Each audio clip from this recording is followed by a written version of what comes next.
Welcome to Red Tent Radio with Ludwina Dortovic. This is the radio show that helps small business owners with creative marketing ideas, time-saving tips, and business insights that will increase your profile and attract more clients. If you are serious about your business, if you're ready for the success you know you deserve, then stay tuned for a wealth of information. Now here's your host, Ludwina Dortovic. Well, today I'm having a chat. I'm really excited about this one. I'm having a chat with Robert Rabiah, who's an Australian actor who I recently met this year. Now, Robert is most known for his roles as Nick in Chopper, Tony in Underbelly, and Hakim in Face to Face, for which he has been nominated for an AFI. Welcome to Red Tent Radio, Robert.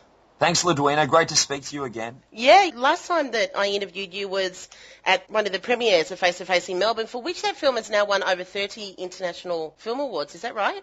It's amazing. It's been an absolute amazing ride. It has, yeah. Yeah, it's quite phenomenal for low-budget independent features. So now, congratulations on your AFI nomination for your role of Hakim in Face to Face. How does it feel to be recognised in this way? Look, to be acknowledged by the Academy, the highest order in the country, is a huge honour, particularly for this role, which was a very personal and emotional one for me, having lost a close friend who took her own life because of bullying in the workplace, the same issue we primarily dealt with in the film. So, yeah, look, and not from my peers, feels like a part of her is being recognised and certainly stays alive within me, you know. Yeah, you're absolutely right, and thanks for sharing that. I think we've all known somebody, whether it's been one of our own children or that's been bullied in the school or somebody who's been bullied in the workplace. Do you think that this film is somehow going to revolutionise how we look at those situations? I don't know if it's going to necessarily revolutionise it. I think it's great that it's promoting some discussion about it, which is, you know, what I think needs to happen. You know, I think as a society as a whole, without turning this interview into a polemic, I think we need to take a good hard look at the current reforms and policies and stamp out any action or behaviour that diminishes and belittles and, unfortunately, in some cases leads to suicide. Exactly right, and often it's the case with bullying that it's so insidious, it's not always often obvious. No, absolutely right, and it's not something that we should tolerate at all. Look, I think this film's done many great things to at least promote a discussion about it. I think in cinema that's the best you can hope for. And I've heard Michael say it will have like a long tail effect in the sense that it could even be used for educational purposes at some point down the road. Yeah, apparently they're in discussions about that now, which is a great win for the project and, of course, to shed some light on something that tends to get swept under the carpet, which, of course, is bullying in the workplace. How do you decide on what roles you're going to take, Robert? Look, for me, it always comes down to the script. You know, I've been doing this for 16, 17 years, and you tend to get quite a nose for a good script or a bad script. The fact that David Williamson was on the title page for this particular script is certainly not a bad thing. Yeah, David Williamson is an acclaimed Australian writer. Absolutely, he is, yeah. The Club, so many great scripts, and as far as I'm concerned, he's incomparable, really. So, yeah, look, when I picked up this script and read that he was the writer, or the originator anyway, it was adapted for the screen by Michael Reimer. Look, you know you're in good hands when you're reading a David Williamson script, for sure. So you say you've been an actor for 16, 17 years. Did you always know you wanted to be an actor? Oh, look, ever since I can remember. And writing was something I was always passionate about too. I mean, I can recall from a young age having a fascination with attempting to understand the human condition. Look, I think ultimately I found an outlet for what some would deem a neurotic impulse when I studied the craft in Los Angeles. You know, they say art gives you a sense of meaning, and it was certainly the only vocation that made sense to me. So what was it about acting that resonated with you? What was it that stirred that within you? Oh, look, so many things, you know. Challenging conventional views of reality, losing one's identity in order to think and feel like the character, commuting on an emotional plane, the camaraderie and excitement on set. But look, ultimately I think one of the biggest responsibilities as an artist is to create some kind of healing within your work, both internally and externally. Oh, it's nice. I've never heard it quite put like that before.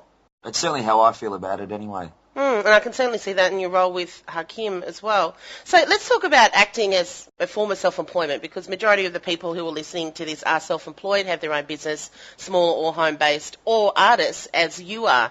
How is it that you think an artist goes from being an artist to then turning that into a really good living, actually monetizing it? What do you think are the steps? Because there's some artists, you know, the term the starving artist, I think, well, you know, nobody's ever going to buy my art or recognise my craft. So what is it that brings a person like yourself from that place of being the actor to then actually making a living out of it?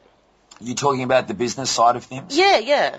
Well, look, you know, when you have great people around you, it tends to flow, but sometimes, unfortunately, that's not the case, and you have to have a plan, really. Dreaming's great, but a specific vision is better. I guess I was fortunate enough to have some good teachers early in my career who taught me the importance of dedicating some time each week to admin work, proactive career administration, things like being knowledgeable about what parts are being cast for, having a good relationship with your agent, contacting influential people who can move your career forward, meeting with people who might be a future connection for you, and so on. Networking would actually be a huge part of that process for you, wouldn't it? Absolutely, yeah, for sure. Okay, so what kind of places does an actor network at? For us, I guess in the business-to-business service or things like that, we go to actual business networking events. But where does an actor go to network? Look, I think anywhere you can, really. Sometimes it's in the most unlikeliest of places, you know, whether it be at acting class or workshops or, you know, if you're fortunate enough to be nominated for even a parochial prize at an award ceremony. I mean, wherever you can, really. You just have to have your ear to the ground and really just be open to whatever's on offer. I mean, if you wanted to be more specific, there's Screen Australia has a great website where you can actually see the productions that have recently been green-lit. So whilst I'm not endorsing hounding producers and directors, certainly friendly email asking them to keep you in mind is not a bad thing.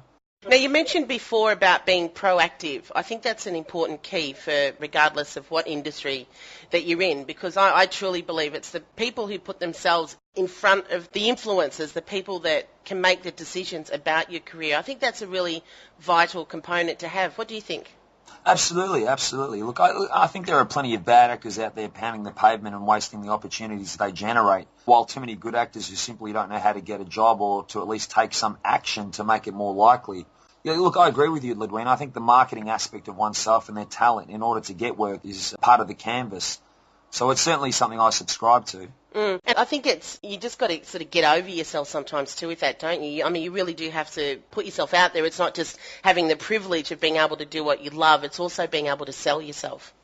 Yeah, for sure. And look, you know, let's not detract from the fact that whilst we're not performing brain surgery or saving lives in this profession, it certainly is hard in the aspect that you're dealing with a constant flurry of rejection.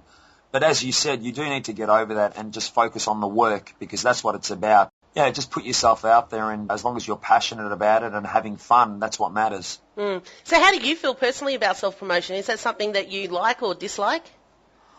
Is it something I like or dislike? Look, it's not something I necessarily like. I'd rather be on set or stage working, but, you know, as we spoke about, it's all part of the business, so it's one of those necessary evils that just has to be done. Definitely. Now, what's coming up for Robert Rabiah?